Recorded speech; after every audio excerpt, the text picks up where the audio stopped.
வணக்கம், இது news minute Tamil. நான் ஷபீரா. கேப்டன் விஜயகாந்த் மறைந்தார். ஆயிரக்கணக்கானோர் அவருக்கு அஞ்சலி செலுத்துகின்ற காட்சி தான் இதுதான். தேமுதிக அலுவலகத்துடைய பின்பக்கத்துல இருந்து அந்த காட்சிகளை காமிச்சிட்டு இருக்கோம். ஏன்னா முன்னாடியில இருந்து என்ட்ரே ஆக முடியல. அதாவது அமைச்சர்கள் வந்தாலும் சரி அல்லது கவர்னர்கள் வந்தாலும் சரி, அவங்களால என்ட்ரே ஆக முடியாத ஒரு சூழல். அந்த அளவுக்கு கட்டுக்கடங்காத கூட்டம். அதே போல அந்த பகுதி முழுவதும் ஆயிரக்கணக்கான மக்கள் அவருக்கு அஞ்சலி செலுத்துவதற்காக வந்திருக்காங்க. ஸோ அந்த அளவுக்கு அந்த கூட்டத்தை கட்டுப்படுத்தவே முடியாத ஒரு சூழல்ல தான் காவல்துறை திணறிட்டே இருந்தாங்க. இப்போ ஓரளவுக்கு கொஞ்சம் மேனேஜ் பண்ணி அந்த கூட்டத்தை ஸ்ட்ரீம்லைன் பண்ணிட்டு இருக்காங்க. ஸோ அந்த அளவுக்கு விஜயகாந்த் மீது அன்பும் பற்றும் பாசமும் கொண்டிருக்கக்கூடிய அவருடைய ஃபேன்ஸ், அவருடைய கட்சி தொண்டர்கள், அதுக்கப்புறம் பொதுமக்கள் அனைவரும் இங்க வந்திருக்காங்க. பெருவாரியான மக்கள் வெவ்வேறு ஊர்கள்ல இருந்தெல்லாம் வந்திருக்காங்க. அவங்க எல்லாம் அவரை கடைசியா ஒரு வாட்டி பார்த்துட்டு போயிடணும், அதுக்காக தான் நாங்க வந்திருக்கோம், எங்களை உள்ள அனுமதிக்கணும் அப்படின்னு சொல்லிட்டு கடுமையா சண்டை போட்ட காட்சிகள்லாம் நம்மளால பார்க்க முடிஞ்சுச்சு. பல பேர் அவரு கூட வேலை பார்த்திருக்காங்க. திரைத்துறையில இருந்து வந்திருக்கக்கூடிய நபர்கள், அதே போல திரைத்துறையில இருக்கக்கூடிய அந்த டெக்னிக்கல் டிபார்ட்மெண்ட்ல இருக்கக்கூடிய ஆட்கள், கீழ்மட்டத்தில் இருக்கக்கூடிய ஆட்கள்லாம் நிறைய எம்ப்ளாயிஸ், நிறைய ஒர்க்கர்ஸ் அவர் மறைந்தார் அப்படின்ற அந்த செய்தி கேள்விப்பட்ட உடனே அவருடைய வீட்டுக்கும் அதே போல தேமுதிக அலுவலகத்துக்கும் வந்திருக்கிறார்கள். ஸோ அந்த அளவுக்கு விஜயகாந்த் மீது ஒரு அன்பும் பாசமும் வைத்திருக்கக்கூடிய பல பேர் இங்க குழுமி இருக்காங்க. அந்த காட்சிகளை தான் நம்ம இப்போ பார்த்துட்டு இருக்கோம். கிட்டத்தட்ட பார்த்தீங்கன்னா அந்த பேக் என்ட்ரியில கூட காவல்துறையினர் கொஞ்சம் கண்ட்ரோல் பண்ணி தான் அனுப்புறாங்க. ஏன்னா உள்ள எப்படியாச்சும் போயிடணும் அப்படின்ற முயற்சியில பல்வேறு இடங்கள்ல இருந்து வரக்கூடியவங்க எல்லாம் உள்ள போய் அவரை பார்த்துடணும், கடைசியா ஒரு முறை அவரை பார்த்து விட வேண்டும் அப்படின்ற ஒரு இதுல வராங்க. எல்லோருக்கும் அந்த எமோஷன்ஸ் நம்மளால புரிஞ்சுக்க முடியுது. அந்த அளவுக்கு எல்லாருமே ரொம்ப எமோஷனலா இருக்காங்க. ஏன்னா விஜயகாந்த் அப்படின்ற ஒரு நபர் திரைத்துறையிலையும் அரசியலிலும் தமிழகத்துல ஒரு தனி அடையாளத்தை அவருக்குன்னு ஒரு தனி அடையாளத்தை அவர் உருவாக்கி இருந்தார். யாருமே அரசியல்ல வருவதற்கு பயந்து கொண்டிருந்த காலம். ஏன்னா முன்னாள் முதலமைச்சர்கள் அம்மையார் ஜெயலலிதா, கலைஞர் கருணாநிதி, இவங்க ரெண்டு பேரும் டவரிங் பர்சனாலிட்டியா இருந்த ஒரு காலகட்டத்துல துணிந்து அரசியலுக்கு வந்த ஒரு நபர். ஏன்னா சினிமா துறையில இருந்து பல நடிகர்களுக்கு அரசியலுக்கு வரணும் அப்படின்ற ஆர்வம் அப்படின்றது இருக்கும். தொடர்ந்து அதை பத்தி பேசிட்டே இருப்பாங்க. பட் அந்த முயற்சி அப்படின்றத அவங்க எடுக்கும்போது ஒரு பயம் அப்படின்றது இருக்கும். ஏன்னா நாம அரசியலுக்கு வந்தோம்னா அம்மையார் ஜெயலலிதாவை எதிர்க்கணும், கலைஞர் கருணாநிதியை எதிர்க்கணும் அப்படின்னும் போது அந்த பயம் அப்படின்றது இருக்கும். அதனாலேயே பலரும் அவங்களுடைய அரசியல் கனவுகளுக்கெல்லாம் கொஞ்சம் ஓரம் ஒதுக்கி வச்சுட்டு அல்லது மூட்டை கட்டி வச்சுட்டு பல பேர் அரசியல்ல வரணும்னு முயற்சி பண்ணாங்க. பல பேர் அரசியல்ல வந்தாங்க. பெரிய அளவுக்கு அவங்களால ஷைன் ஆக முடியல. பட் விஜயகாந்துடைய விஷயம் அப்படின்றது முற்றிலும் வேறு. அவர் அரசியலுக்கு 2005ஆம் ஆண்டு கட்சி ஆரம்பிக்கிறார். தேமுதிக என்ற ஒரு கட்சியை மதுரை மாநகரத்துல ஒரு பெரிய கூட்டம், பெரிய பொதுக்கூட்டம், அந்த கூட்டத்துல அவர் அந்த கட்சியை தொடங்குறாரு. அதுக்கப்புறம் அவரு முதல் முறையாக 2006ஆம் ஆண்டு அந்த தேர்தலில் போட்டியிடும் போது 234 தொகுதிகளையும் தனியா போட்டிடுறாரு. ஏன்னா இவர் யாரோட கூட்டணி வைப்பார், எந்த கூட்டணிக்கு போவார் அப்படின்லாம் இல்லாம நான் தான் ஆல்டர்னேட்டிவ், திமுகவுக்கும் அதிமுகவுக்கும் ஒரு ஆல்டர்னேட்டிவ் இந்த விஜயகாந்த், கருப்பு எம்ஜிஆர் அப்படின்னு அவரை பிராண்ட் பண்ணிக்கிட்டு அவர் அந்த தேர்தலில் போட்டியிட்டார். அந்த தேர்தலில் போட்டியிடும் போது விருதாச்சலம் தொகுதியில அவர் ஜெயிக்கிறாரு. அதுக்கப்புறம் ரொம்ப அஸ்டானிஷிங்கா இருந்த ஃபேக்ட் என்னன்னா, எல்லாரையும் வியக்க வைத்த ஒரு ஃபேக்ட் என்னன்னா, அவருக்கு 8.5% ஓட் ஷேர் கிடைச்சிச்சு. அது ஒரு பெரிய ஓட் ஷேர். உங்களுக்கு காங்கிரஸ் கட்சிக்கு இருக்கக்கூடிய ஒரு ஓட் ஷேர் அவருக்கு கிடைக்குது அப்படின்னா, தமிழ்நாட்டில் ஆல்டர்னேட்டிவ் ஒரு பார்ட்டி வருதுன்னா அதுக்கு ஒரு வாய்ப்பு இருக்கிறது அப்படின்ற ஒரு நம்பிக்கையை ஏற்படுத்துச்சு. ஸோ அந்த அளவுக்கு விஜயகாந்துடைய அரசியல் என்பது இருந்துச்சு. ரொம்பவே ஒரு தடாலடியான அரசியல் பேசக்கூடிய ஒரு நபர். எதுவுமே வெளிப்படையாக பேசக்கூடிய ஒரு நபராக அவர் அரசியல் இருந்தார். அதுவே அவருக்கு பாசிட்டிவாகவும் இருந்துச்சு, அதுவே அவருக்கு நெகட்டிவாகவும் மாறுச்சு. திரைத்துறையை பொறுத்த வரைக்கும் உங்களுக்கு ரஜினிகாந்த், கமல்ஹாசன் இவங்க ரெண்டு பேர் ஆதிக்கம் செலுத்தக்கூடிய அந்த துறையில எந்த அளவுக்கு ஒரு பெரிய பேக்ரவுண்டும் இல்லாம ஒரு ஹம்பிள் பேக்ரவுண்ட்ல இருந்து அவர் ஒரு தனக்கென்று ஒரு இடத்தை ஏற்படுத்தினார். அவர் திரைத்துறையில கால் பதிக்கும் போது அவர் முதல்ல ஒரு வில்லனாக வந்தார். அப்புறம் ஒரு கதாநாயகனாக வரக்கூடிய ஒரு வாய்ப்பு என்பது அவருக்கு ஏற்படுத்துகிறது. ஒரு ஜெனரேஷனே வந்து கிட்டத்தட்ட அவருடைய படங்களை பார்த்துதான் வளர்ந்தாங்க. பல பேருக்கு வந்து போலீஸ்ல சேரணும்ன்ற ஆசை வந்து விஜயகாந்துடைய படங்கள் பார்த்துதான் வந்துச்சு. சேதுபதி IPS, அதுக்கப்புறம் வந்து ஊழல் குறித்து பல்வேறு சமூக பிரச்சனைகள் குறித்து பேசியிருக்காரு, இடதுசாரி கருத்துக்களை குறித்து அவருடைய படங்கள்ல பேசியிருக்காரு. அப்படின்னும் போது இதெல்லாம் வந்து ஒரு பெரிய தாக்கத்தை வந்து தமிழக மக்கள் மத்தியில அவரால் ஏற்படுத்த முடிஞ்சுச்சு. அதுக்கப்புறம் அவருக்கு ஏற்பட்ட அந்த ஃபேன் பேஸ், அவருக்கு இருந்த அந்த ஃபேன் பேஸை தான் வந்து அவர் அரசியல் இயக்கமாக மாற்றுகிறார். அதாவது ஒரு ஃபேன் பேஸ் அப்படின்னா ரஜினி மற்றும் கமல்ஹாசனுக்கு பிறகு விஜயகாந்துடைய ஃபேன் பேஸ் தான் வந்து பெரிய ஃபேன் பேஸ். அவருடைய ஃபேன் பேஸ் அப்படின்னு பாத்தீங்கன்னா உங்களுக்கு B&C சென்டர்ஸ்ல, அதாவது ரூரல் ஏரியாஸ்ல, குக்கிராமங்கள்ல கூட விஜயகாந்துடைய ஃபேன்ஸ் இருக்கக்கூடிய ஒரு நிலை அப்படின்றது இருந்துச்சு. அதை தான் வந்து அவர் அரசியல் படுத்தினாரு. அரசியல் படுத்தியதற்கு பிறகு அவருடைய அரசியல் பயணம் அப்படின்றதுல முதல்ல ஒரு சில ஏற்றங்கள் இருந்துச்சு. 2006ஆம் ஆண்டு அவர் முதல் முறையாக தேர்தலில் போட்டியிடும் போது ஏற்கனவே சொன்னது போல 8.5% ஓட் வாங்கினாரு. அதுக்கப்புறம் 2011ஆம் ஆண்டு அம்மையார் ஜெயலலிதாவோட அதிமுகவோட கூட்டணியில இருக்கும்போது அவருக்கு எதிர்கட்சியாக வரக்கூடிய ஒரு வாய்ப்பு அப்படின்றது வந்துச்சு. எதிர்கட்சியாக அமர்ந்தார், எதிர்கட்சியாக செயல்பட்டார். அந்த அசம்பிளியில் நடந்த ஃபேஸ் ஆஃப் அம்மையார் ஜெயலலிதாவுக்கும் எதிர்கட்சி தலைவராக இருந்த விஜயகாந்த் அவர்களுக்கும் நடந்த ஃபேஸ் ஆஃப், அந்த வீடியோஸ்லாம் வந்து இன்னும் சமூக வலைதளங்கள்ல வைரலா போயிட்டு இருக்கு. ஸோ அந்த அளவுக்கு அந்த காட்சிகள் எல்லாம் வந்து பெரிய அளவுக்கு ஒரு இம்பாக்டை கிரியேட் பண்ணிச்சு. பட் அதுக்கப்புறம் அவருக்கு வந்து அரசியல்ல ஏற்பட்ட சரிவுகள், அவர் கூட இருந்த கட்சியில இருந்த சில முக்கியமான தலைவர்கள் வந்து வேறு கட்சிக்கு போய் வேறு கட்சிக்கு தாவியது, அதுக்கப்புறம் கூட இருந்த நண்பர்கள், அவர் யாரை நம்பி அரசியல்ல என்னை விட்டு இவங்கெல்லாம் போக மாட்டாங்கன்னு நினைச்சாரோ அவங்கெல்லாம் அவரை விட்டு போனது, இந்த மாதிரி பல்வேறு விஷயங்கள்னால அவருக்கு வந்து அரசியல் ரீதியாக ஒரு பெரிய பின்னடைவு, ஒரு பெரிய பாதிப்பு அப்படின்றது ஏற்பட்டுச்சு.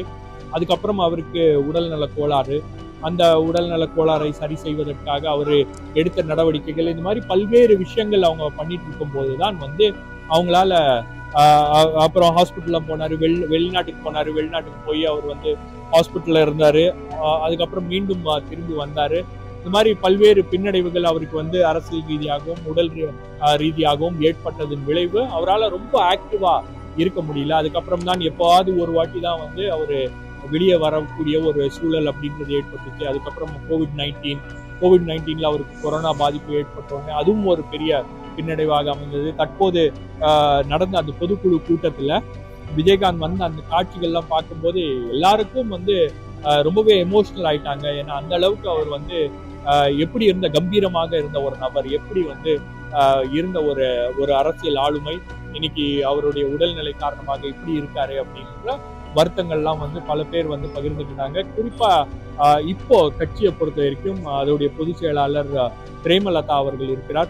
விஜயகாந்தை பொறுத்த வரைக்கும் ஒரு விஷயம் சொல்லுவாங்க, அதாவது அவருக்கு அரசியல்ல பிரேமலதாவுக்கும் வந்து ஈக்குவலா அவர் வந்து முன்னுரிமை கொடுத்துட்டு இருந்தாரு.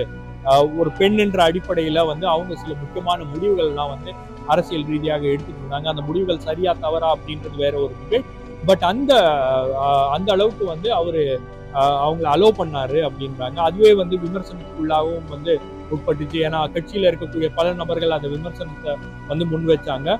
பட் விஜயகாந்தை பொறுத்த வரைக்கும் அந்த ரெஸ்பெக்ட் அப்படின்றது வந்து பிரேமலதாக்கு அவர் கொடுத்தாரு அப்படின்றது ஒரு விஷயமாக பார்க்கப்படுகிறது. ஏன்னா மற்ற அரசியல் கட்சிகள் எல்லாம் பாத்தீங்கன்னா பெண்களை வந்து முன்னிலைப்படுத்த மாட்டாங்க. பட் விஜயகாந்துடைய இதுல அவர் வந்து தன்னுடைய மனைவியை அவர் முன்னிலைப்படுத்தினார். மனைவி எடுத்த முடிவுகளுக்கு வந்து அவர் உறுதுணையாக இருந்தார். அது தப்பான முடிவோ சரியான முடிவோ எதுவாக இருந்தாலும் அந்த முடிவுக்கு அவர் உடன்பட்டிருந்தார் அப்படின்ற விஷயங்கள்லாம் வந்து நம்மளால பார்க்க முடிஞ்சுச்சு. அது மட்டும் இல்லாம விஜயகாந்த் வந்து இந்த அளவுக்கு விஜயகாந்துக்கு ஒரு ஆதரவு, இந்த அளவுக்கு விஜயகாந்த் மீது ஒரு அபிமானம் மக்களுக்கு இருக்கிறது அப்படின்னா அதற்கு காரணம் என்னன்னா அவருடைய பிலந்திராபிக் ஆக்டிவிட்டி. அவர் எந்த அளவுக்கு வந்து அதாவது அனைவருக்கும் உதவி செய்யக்கூடிய ஒரு மனநிலை அப்படின்றது விஜயகாந்துடைய ஒரு கான்ஸ்டன்ட் மனநிலையா அது இருந்துச்சு. அதுதான் வந்து இதுல இருக்கக்கூடிய மிக முக்கியமான காரணம். அதாவது திரைத்துறையில இருக்கக்கூடிய ரிப்போர்ட்டர்ஸ் அல்லது சீனியர் ரிப்போர்ட்டர்ஸ் இவங்க எல்லாம் பேசும்போது பலரும் வந்து சொல்லக்கூடிய ஒரு விஷயம் என்னன்னா, ஆக்டர் விஜயகாந்த் வந்து செட்ல வந்து ஒரு புது ரூலை வந்து அவர் கிரியேட் பண்ணாரு. அதாவது சினிமா செட்ல வந்து நடிகர்களுக்கு மட்டும் வந்து ஒரு தனி சாப்பாடு அப்படின்றது கொடுக்கப்படும். அவங்களுக்கு வந்து ஒரு அவங்களுக்கு வந்து சிக்கன், மட்டன் அந்த மாதிரி வந்து ஒரு அறுசுவை உணவு அப்படின்றது கொடுக்கப்படும். வேற செட்ல வேலை செய்யக்கூடிய மற்ற டெக்னீஷியன்ஸுக்கெல்லாம் வந்து வெரைட்டி ரைஸ் தான். பட் அந்த ஒரு விதியை வந்து விஜயகாந்த் மாத்தினாரு. அவருடைய படங்கள்ல, அவருடைய செட்ல அவருக்கு என்ன சாப்பாடு கொடுக்கப்படுகிறதோ அதே சாப்பாடு தான் மற்றவர்களுக்கும் கொடுக்க வேண்டும் அப்படின்றத வந்து ஒரு ரூலாவே அவர் கொண்டு வந்தாரு. அதனால வந்து பல்வேறு திரைத்துறையில, அதாவது திரைக்கு பின்னால் வேலை செய்யக்கூடிய பல்லாயிரக்கணக்கான ஊழியர்கள் வந்து அதுல வந்து அவங்க பயனடைந்தார்கள்.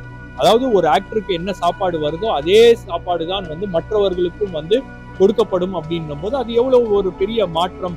அந்த மாற்றத்தை பார்த்துக்கிட்டு இன்னைக்கு சினிமா இண்டஸ்ட்ரியில அந்த விஷயத்தை தான் வந்து பல செட்ஸ்ல வந்து ஃபாலோ பண்றாங்க. அது ஒரு விதியாகவே மாறிவிட்டது. அது மட்டும் இல்லாம உங்களுக்கு வந்து அசிஸ்டன்ட் டைரக்டர்ஸுக்கு வந்து சாப்பாடு அப்படின்றது ஒரு பெரிய விஷயமாக இருக்கும். ஏன்னா அவங்க வந்து அப்கமிங் டைரக்டர்ஸா வர வேண்டும் அப்படின்ற ஆசையில வருவாங்க. அவங்களுக்கு உணவு அப்படின்றது ஒரு பெரிய தட்டுப்பாடாவே இருக்கும். பணம் அப்படின்றது இருக்காது. அப்போ அவங்களுக்கு ஒரு மினிமம் கேரண்டியாச்சும் இருந்துச்சு. விஜயகாந்தோடைய வீட்டுக்கு போனோம்னா நமக்கு சாப்பாடு கிடைக்கும் அப்படின்ற அளவுக்கு கேரண்டி இருந்துச்சு. அதுல வந்து அவங்க விஜயகாந்த் வீட்டுல வந்து சாப்பிட்டு வளர்ந்த பல டைரக்டர்ஸ் இருக்காங்க. பல இளம் நடிகர்களுக்கு அவர் வாய்ப்புகளை கொடுத்தார். பல நபர்களுக்கு வந்து உதவிகளை கொடுத்தார். கல்வி ரீதியாக செய்யக்கூடிய உதவி, அதே போல நிதி உதவி, இந்த மாதிரி பல்வேறு விஷயங்களை வந்து அவர் தொடர்ந்து பண்ணிட்டு இருப்பாரு. அவருடைய சம்பளத்துல ஒரு 25 லட்சம் ரூபாய் இந்த மாதிரி பிலந்திரோபிக் ஆக்டிவிட்டி, அதாவது மற்றவர்களுக்கு உதவ வேண்டும் அப்படின்றதுக்காகவே அவர் வந்து அந்த விஷயங்களை எல்லாம் வந்து தொடர்ந்து செய்து கொண்டிருந்தார். கடைசி வரையும் செய்து கொண்டிருந்தார். அவருடைய மேடை பேச்சுகள் எல்லாம் கூட நீங்க பார்க்கலாம். அதாவது பணம் காசு என்னங்க, மக்கள் தாங்க அப்படின்னு அவர் மக்கள் மீது அவருக்கு இருந்த நம்பிக்கை அப்படின்றது ஒரு அலாதியான நம்பிக்கை. அதனாலதான் வந்து நம்பி அவர் அரசியலுக்கு வந்தாரு. மேபி அவர் வந்து அரசியல்ல வந்து அவர் ரொம்ப ஸ்ட்ரெயிட் ஃபார்வர்டா இருந்ததுனால அவரால் ஷைன் பண்ண முடியலையா என்னன்னு தெரியல. பட் அரசியல்ல அவர் நம்பியது மக்களை தான். நீங்க எல்லாம் எனக்கு ஓட்டு போட மாட்டீங்களா அப்படின்ற ஒரு நம்பிக்கையில அவர் அரசியல் முயற்சிகளை எடுத்தார். அரசியல்ல கால் பதித்தார். அரசியல்ல அவருக்கென்று ஒரு இடத்தை பிடித்தார். அவர் எடுத்த முடிவுகள், அவர் செய்த அரசியல் அப்படின்றது ஒரு விதமான விமர்சனங்கள்லாம் இருக்கலாம், பல்வேறு மாற்று கருத்துக்கள்ல இருக்கலாம்.